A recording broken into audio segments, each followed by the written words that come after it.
Welcome to Pennsylvania Newsmakers, and thanks for watching. Well, it's fall, and as often is the case when fall comes around, education is our theme. We're going to get our annual update from the state system of higher education on the status of higher education in Pennsylvania, and then you won't believe this, property tax reform. Scene 3 is about to unfold before the citizens of the Commonwealth of Pennsylvania. More after these words.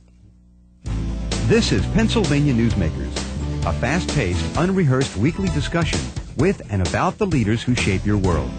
And now, here's your host.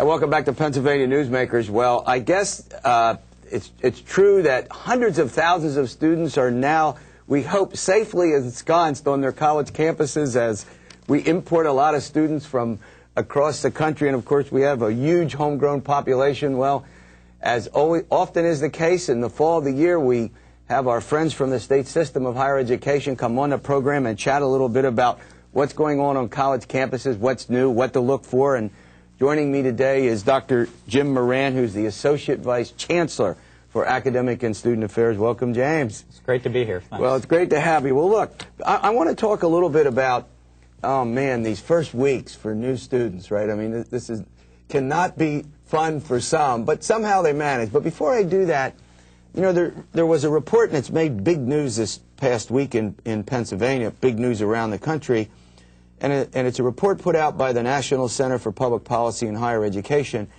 and it says we flunk on college affordability, meaning the state, that our tuitions are too high, and as a proportion of the what do I want to say, family income, it's too high. Well, give me your general sense about that. I know this is a subject that a lot of people care about. They get into, you know, the tuition account program. Everybody's trying to save money to send their kids to college and not have a big debt when they leave. Talk a little bit about that. Well, I think in the state system, certainly the affordability is a very important issue for us. But if you look at that national study, Pennsylvania is not alone in this crisis. Almost all the states did flunk on affordability. 43, that's right. So it's a national issue. And I think the greatest concerns deal with especially first-generation students, kind of those lower-income students, where that percentage of family income is extremely high in terms of what's needed to go to college. The article in this morning's paper indicated that certainly the help that FIA is given, and we appreciate the help that the General Assembly and Governor gave last in this session to try to help us keep tuition as low as possible. An interview with the people that did the report last night on CNN, they talked about the issue of the need to increase Pell Grants, those federal grants, to support that. Again, directed at those first-generation students, because that's important. One of the things that I've always thought, you know, as a college professor myself, that are we at the point in our society where post-secondary education, now, admittedly, not everybody should go to college. There are certainly lots of different programs for people. I've thought for the longest time we were at the point where some guarantee ought to be given beyond high school as a requirement, maybe not a mandatory requirement, but much more assistance. Because in the long run, is it not true that that if you are educated and if you have employment, you're going to put back into society far more than you took out, let's say in government grants or government loans? Is that a false premise? No, I think that's certainly the case, is that we find that the college-educated group does certainly help the economic development of any region in any state. So it's important for us to provide that access and affordability to higher education. The other thing, if you go and you look at people who, you know, fall on hard times or for whatever reason need public assistance, and then you look at people who end up losing their job and go on unemployment for long periods of time, there is a correlation between the degree of education that you have and the percentage with which you would need those services, meaning that the more education you have, the less likely you are to need those services. For, you know, you have options about jobs, and you know better how to access the marketplace. And it always seemed to me that it was you know, maybe penny wise to say, okay, we're not going to fully fund the higher education system and do what we have to in this transition from high school to whatever post-secondary. And in the long run, I mean, am I wrong about this? I think it's pound foolish not to invest more. And maybe I'm biased, you know, I'm a college professor here, so we'll get that out. We'll get that out. But go ahead. You know, and this has been a national trend. This is not unique to Pennsylvania in the sense of transferring some of the cost from state-funded or federal grants to individuals. What we've seen is the percentage of federal grants, students are now shifting much more to loans, which is putting a greater burden. You're right. We find about 30% of our students are working. All right, we're going to go to a break, and then I want to get into this subject about the students. Now, look, we'll state up front that we all have some axe to grind here, and we're proud. I'm proud of that axe. I'm sure you are too. You know, we want to, not necessarily college, but you know, it's not right for everybody, and I think everybody would admit that. But we got to find a way to get people better prepared, and it is going to take resources. And, you know, the government has to play a role in this, and there's been, you know, proportionately, you can make an argument, declining support. But at any rate, when we come back, we're going to get into this transition. Oh, it can be pretty tough out there for some students. We'll find out from Jim Moran, who's an expert on that subject, what makes that transition tough and what we can do to ease it after these words. This broadcast of Pennsylvania Newsmakers is presented by Pennsylvania Medical Society. Doctors and patients, preserve the relationship. And by the Pennsylvania Manufacturers Association. Business in Pennsylvania is our business. Hi, welcome back to Pennsylvania Newsmakers with Jim Moran, who's with the State System of Higher Education. All right, Jim, let's get into this business. It's this frightful first couple of weeks in education and the transition. You're the authority on this. Talk a little bit about this. Okay, I probably want to talk about that from two different angles. First, from the student's perspective and what we're doing, and then probably from the parent's perspective, because I've been there and kind of run through that. Yes. One of the interesting things, I think, from the student's perspective is that I think our model has changed a little bit. I think the model now is that when we look at this transition, what's important to us is not just getting the students enrolled and started, but having them graduate. And so what you see is you see a different framework for this first couple of weeks and first few semesters for students. So what we're trying to do, I think, is trying to create a better experience for that students in that first few weeks, and because that's what keeps them there. Right. So if they have a bad experience, whether it be with, you know, with other students or with something in the institution, that's one of the big things that drives them away.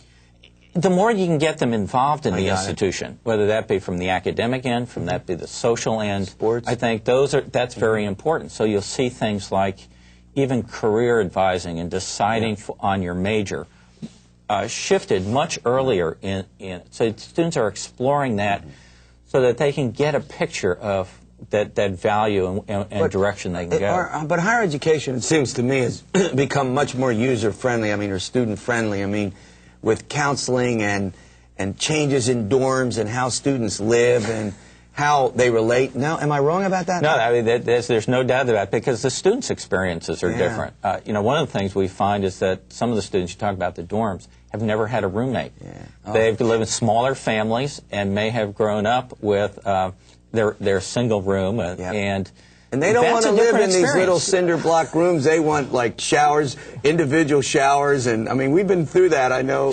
All colleges, it's a different environment. I mean, it's a different kind of student in a different environment, right? They're looking for different kind of services, and at the same time, they also want to grab a hold of these learning communities and involvement in those a lot more. What about the parents? I know when that drive away can be frightful. You know, you drop your kid off and you say, "Oh my God, what is going to happen now?" Right? Right. And of course, one of the changes over the last few years are cell phones, which means that connection with parents is very helpful. One of the things that the students have to develop is that independent decision making. And as a parent, sometimes you've been used to being a little intrusive in that decision making for your parents. And so parents help by talking to the students about options, about strategies, but they've got to kind of back off a little bit, because the students in that situation where they are going to make those decisions themselves and learning those decisions, financial decisions, social decisions. It's a growing up time. It's that growing up time. It's a fun time. I mean, I've always said, look, when you're in college, I've always told students as an advisor, look, there's nothing wrong with playing hard, study hard. Play hard, study hard, get the most out of your college experience. I mean, try to have a well-rounded experience. Is that right? Oh, absolutely true. And it is that growing up process that, you do at all the different phases from, age 2 to age 8 to college. What programs do you all have that you want to mention one or two before we end? Well, some of the new programs that we've developed we're getting a lot in terms of some of the things around computer security types of programs. A computer forensic program at Bloomsburg is new. We have IT programs and information technology programs that are growing. So a number of expansions at some of the programs in and around some of those computer security issues. And these are sort of market driven. I mean, the market sort of tells you what skills students should have, correct? And then colleges have to adapt to provide. Market-driven, we're trying to increase the capacity of nursing programs, which have clearly been identified as a need around the state. Yeah, we've done a lot of programs and those types of over things the years on the certain shortages, and nurses is certainly one of them. Well, look, I want to thank you for coming in. I think this is a great update. Give our best to the folks in the state system. There you have it, Jim Moran on the pitfalls. I don't want to say pitfalls, the pitfalls as well as the good points of going to college. But you know what? For hundreds of thousands of parents and students, somehow it works out, mainly because people like him work hard to make it work out. All right, property tax, scene 3. Can you believe it? Wait till you hear what your school boards are going to have to do and what is going to come close to you next spring. When we have the primary elections dealing with property tax relief. More on the way after these words. This broadcast of Pennsylvania Newsmakers is presented by the Pennsylvania Credit Union Association. Pennsylvania Credit Unions, where people are worth more than money. And by the Energy Association of Pennsylvania, Pennsylvania's energy information source. This broadcast of Pennsylvania Newsmakers is presented by the State System of Higher Education, 14 state-owned universities. The state system is the largest provider of higher education in Pennsylvania, and by the Hospital and Health System Association of Pennsylvania, working towards a healthy Pennsylvania. Hi, welcome back to Pennsylvania Newsmakers. All right, let's shift the focus a little bit from higher education to basic education. Joining me is Tim Allwein, who often comes on the show to help explain some of the elements of basic education to us here. Educates us a bit. He's the Assistant Executive Director from the Pennsylvania School Boards Association. All right, Tim, here we go. Property tax reform in 3 acts, or you could say we're in scene 3. The third act, Act 1, of course, is the big property tax relief program passed by the General Assembly, signed by the governor. And the elements in that are as follows. Well, the first thing that the school district has to do is actually the school board has to appoint a local tax study commission. And the local tax study commission is made up of 5, 7, or 9 community members. They have 90 days to look at various tax records, historic and present, the makeup of the tax base of the school district. And they essentially have to make a recommendation to the school district as to what kind of income tax will be levied locally to offset property tax revenues. Because as most people know, this really isn't property tax relief. To some extent, it's property tax shifting. All right, hold on now. I want to make sure you understand this out there. Okay, in every school district in the Commonwealth of Pennsylvania, but 3. Right. Philadelphia, Pittsburgh, and Scranton are exempt. Right. The school boards that run the schools in those districts are now required by state law to put together a commission. Right. And that commission will do a study. And the purpose of that study is to decide or make a recommendation to the school boards about what? About which kind of income tax gets levied at the local level. And they will make that recommendation to the boards. The boards will either accept or reject it, and then the boards will have until next spring to come out with the question that they want to put on the ballot. And the question will give voters a choice between either an earned income tax, which is mostly salaries and wages, or personal income tax, which takes into account investment income and interest income, and then also the rate of that tax as well. So now let me get this straight. So next spring, so we've got this commission, it's going to do this study, make a recommendation to the school board, and really the option here is that ultimately the voters of each school district will have to make a decision about whether to reduce the property tax in their district and offset that, the revenue loss, with one of two, do I got this right? One of two other taxes, either raise the earned income tax and or have a personal, establish a personal income tax, because right now school districts do not have no availability to the personal income tax. That's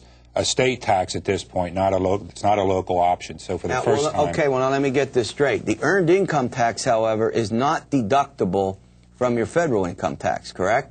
That's correct. Would this personal income tax be deductible, or am I asking you a question you don't know the answer to? I don't believe it is. You don't believe it is either? It's certainly not a provision of Act 1. Okay. So in other words, and at what level can you reduce the property tax to as a general rule?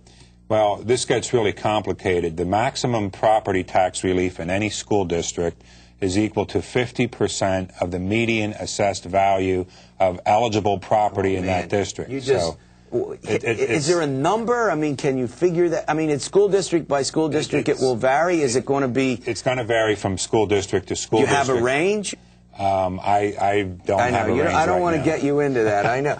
But I mean, now, this is not what a lot of folks thought might happen last year or last spring. Heck, not last spring, for the last, how many years, 9 or 10 we've been doing this.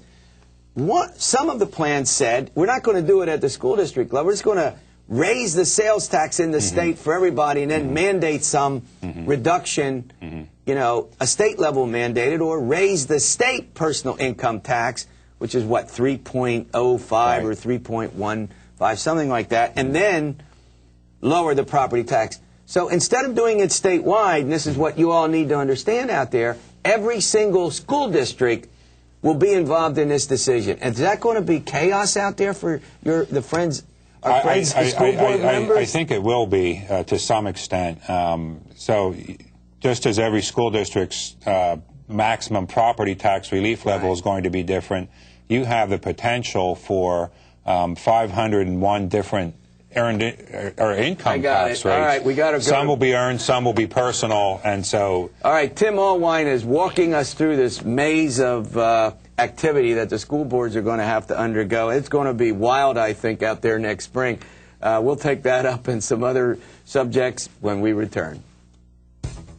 This broadcast of Pennsylvania Newsmakers is presented by Highmark Blue Shield, changing the way health plans work for business with a variety of plan options for employers and more choices for employees. Information is available at highmark.com. Have a greater hand in your company's health.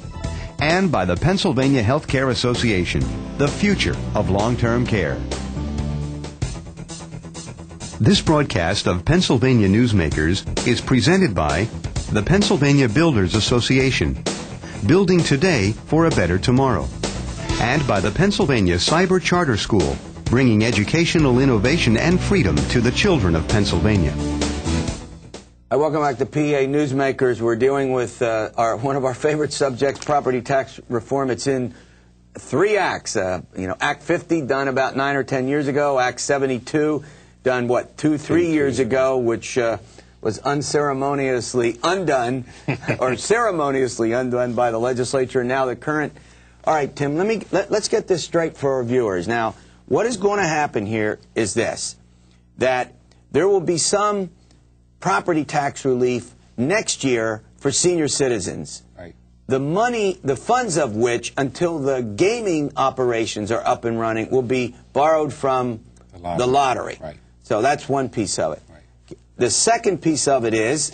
Well, there's also a supplemental piece for senior citizens, and that kicks in if a senior citizen's property tax represents 15% or more of their total income. Okay. So there's another level of property of relief for senior citizens. So they'll get some relief. Right. And then there's a third level for the renters. Well, for renters, but also for senior citizens who live in Pittsburgh, Philly, and Scranton. Okay. So there's a third relief, and they're all kind of intertwined, and some people can get one but not the other. It's what you're saying is complicated. And the point is that I think the real winners, if you just look at how much property tax will be relieved, the real winners are senior citizens. I think most working people won't see a big difference in their total tax liability. Right. They may be paying a little bit less in their property tax, but more in an income tax. So, and it really is going to vary greatly, and it's going to depend on the value of your home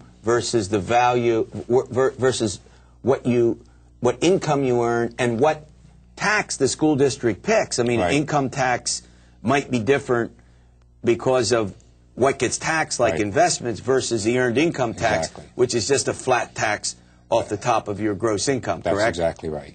All right, let's go to one other subject before we leave. This is a great update, and I thank you for it.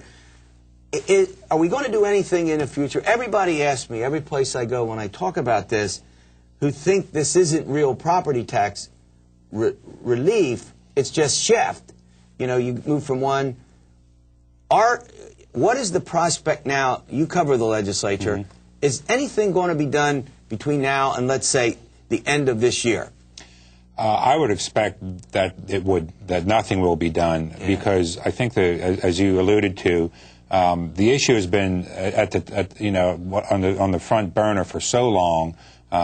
They passed Act 1, and regardless of what you think about it, I think in the mind of the legislature, they've dealt with the issue. They've done enough, and that's time to move on to some other issues. So if what will probably happen is they'll wait to see how this plays out. Right. Tim Allwein, as always, great guest. Thanks a lot. You. We'll see you next week for another edition of Pennsylvania Newsmakers, and stay well. No, stay here with me. Yeah, I don't think they bring this up. I think, they're out touting what they did. Mike Sterla has this